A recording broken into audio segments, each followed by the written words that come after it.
I want to talk about the concept of God teaching us through pain and difficulty and trials in our lives. We don't like that concept. I don't like it. I don't know of anybody that likes it. However, it appears you can learn to like it. You can learn to appreciate it, because in James chapter 1 verse 2, James says that we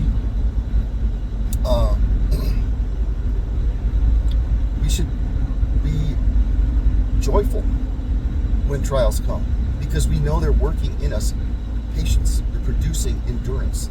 They're taking our faith and increasing it, bringing us to a place of growth where we become perfect and complete, lacking nothing.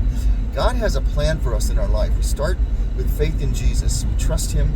We receive His grace and His Spirit by faith. Spirit comes into us by grace through faith, through Jesus Christ. That's the beginning of the work of grace in our life.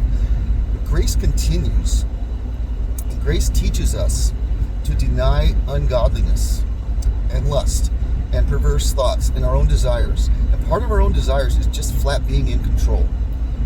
And part of being out of control means pain, because who really wants pain in their life, honestly?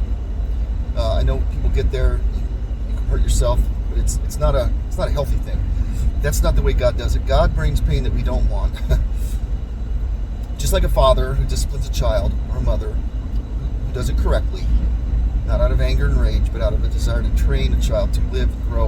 And whether it's, taking their freedom away for a while, having them sit in the corner, or whatever form of discipline they have chosen to use at that point in time. That's what God does. Now, we think God is way too extreme. We think He shouldn't do these things. Job learned this lesson. Job had to deal with this. He's like, I see all these other people with all this freedom. They're not suffering. Things are going well for them. They don't even care about God the way I care about God. They don't even want to do what's right. God took Job and actually took him from being a good person who was walking in truth, who was living in the light, who was being obedient.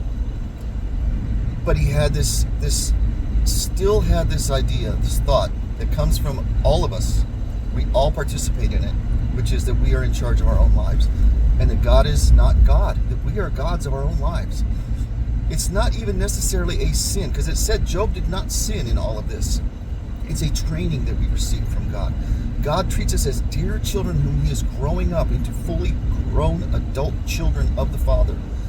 If we will receive Jesus and trust Him, and then allow His processes to work out in our life, and trust Him and pray and seek Him and read His Word and understand, and don't get all caught up in the little details of offerings here and there and all this other stuff.